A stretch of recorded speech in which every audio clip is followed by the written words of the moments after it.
மண் மொழி இனம் காக்க திராவிட முன்னேற்ற கழகத்தை விட வேறு யாருக்கும் அந்த தார்மீக உரிமை அல்ல. கழக தலைவர் மாண்புமிகு முத்துவேல் கருணாநிதி ஸ்டாலின் ஐயா அவர்கள் அறிவிப்புக்கு இணங்க வருகின்ற ஜூன் 23ஆம் தேதி 10 மணி அளவில் ஆளுநர் மாளிகை அருகில் மாணவரணி சார்பாக தமிழ்நாடு முழுக்க இருக்கக்கூடிய மாணவரணி நிர்வாகிகள் மற்றும் மாணவர்கள் ஒன்று திரண்டு நம்மளுடைய தாய்மொழிக்கு எதிராக இருக்கக்கூடிய ஒன்றிய பாசிச பாஜக அவர்களது இந்தி திணிப்பை எதிர்த்து மாபெரும் ஆர்ப்பாட்டத்தை அறிவித்துள்ளார் கழக தலைவர் அவர்கள்.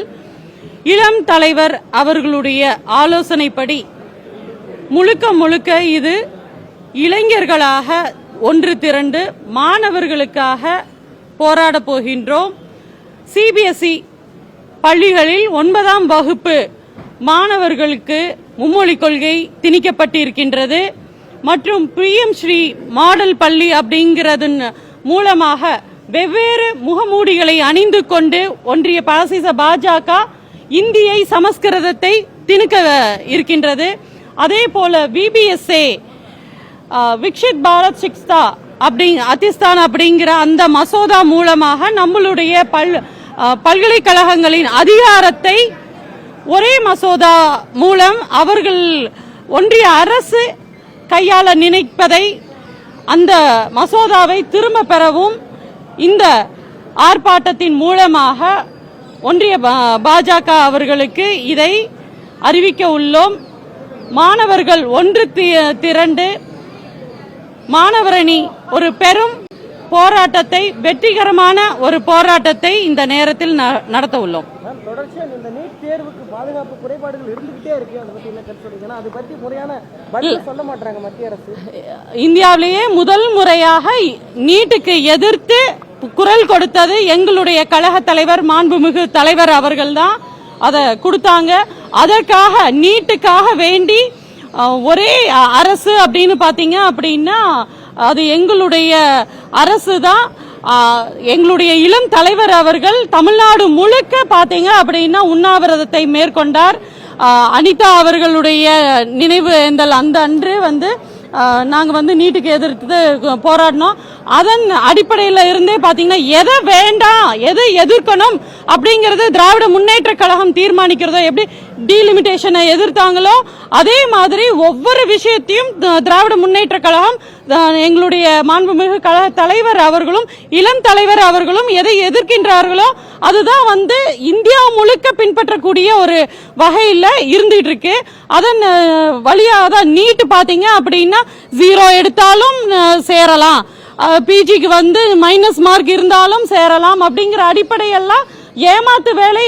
அதைத்தான் ஃபர்ஸ்டே சொன்னாங்க இளம் தலைவர் அவர்கள். ஃபர்ஸ்டே சொன்னாங்க இது ஒரு மாயை கிரியேட் பண்ற மோடி வித்தை, இது அந்த வித்தையை நாங்க எதிர்க்கிறோம்னு சொன்னாங்க. அது இப்போ குட்டு வெளிப்பட்டிருக்கு. அந்த கொஸ்டின் பேப்பர்ஸ் எல்லாம் லீக் அவுட் ஆயிருக்கு. அந்த கம்பெனிஸ் நடத்துற மாதிரி கல்விகளை அந்த உரிமைகளை பறிக்கக்கூடிய ஒரு திட்டம் தான் நீட் அப்படிங்கிறது. அதுக்கு தொடர்ந்து நாங்க எங்களுடைய எதிர்ப்பை தெரிவித்துக் கொண்டுதான் இருப்போம்.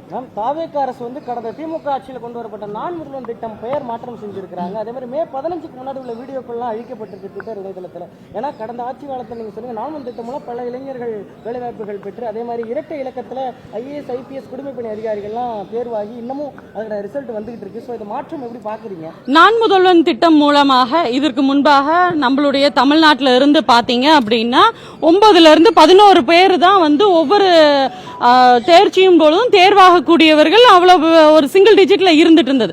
ஆனா அதை தாண்டி இன்னைக்கு 57 பேர் வந்திருக்காங்க அப்படின்னா அதுக்கு நான் முதல்வன் திட்டம் தான் முழு காரணமாக இருந்தது.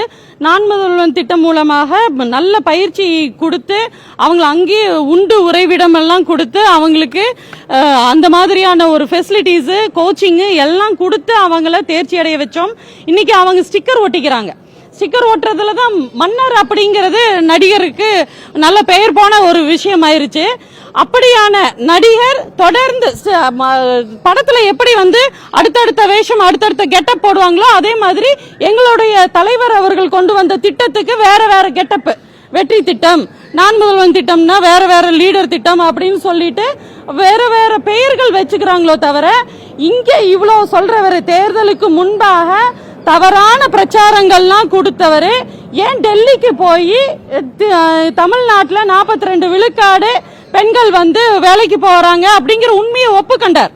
அவரே வாக்குமூலம், அது அங்க போய் இவரோட பொய் பெரட்டு எல்லாம் பேச முடியாது. அப்படி பொய் பெரட்டு பேச முடியாத இடத்துல நேத்து நிதிநிலை அறிக்கையில கூட அவர் சொல்றாரு, செக்ரட்டரியும் சொல்றாரு, அவர் சொல்றது என்ன அப்படின்னா உண்மைக்கு மாறாக, அதாவது மத்திய அரசு அந்த கட்டத்துக்கு மேலாக கடன் வாங்க முடியாது, அப்படி எந்த அளவுகோலோ அந்த அளவுகோல்ல தான் சரியா தான் நடந்துகிட்டு இருக்கு அப்படின்னா நடந்திருக்கு அப்படிங்கறத தான் அவங்க வெளிக்கட்டி இருக்காங்க. ஒவ்வொரு பொய்களும் இப்ப குட்டு வெளிப்பட்டுக்கிட்டே இருக்கு. அது பெண்கள் பாதுகாப்பு ஆகட்டும், கல்வி ஆகட்டும், என்னமோ ஒரு மாசத்துல இந்த பேக்ல திருக்குறள்ல விஜய் அண்ணா தான் போட்டாங்க அப்படிங்கிறது, இது எல்லாமே எங்களுடைய கழக தலைவர், இந்த தமிழ்நாட்டின் மக்களின் முதல்வர் மாண்புமிகு முத்துவேல் கருணாநிதி ஸ்டாலின் ஐயா கொண்டு வந்தது. இன்னைக்கு இவங்க அந்த பெருமையை தேடிக்கலாம் அப்படிங்கிறது சில தற்குறி கூட்டங்கள் வேணா அதை நம்பிக்கிட்டு இருக்கலாம். ஆனா உண்மையிலேயே தமிழ்நாடு மக்கள் அன்னைக்கு 2021 ஓட்டு போடாதவங்க கூட, எங்களுடைய இளம் தலைவர் சொன்ன மாதிரி ஓட்டு போடாதவங்க கூட அடடா போடாம விட்டுட்டோமே அப்படின்னு ஃபீல் பண்ணாங்க.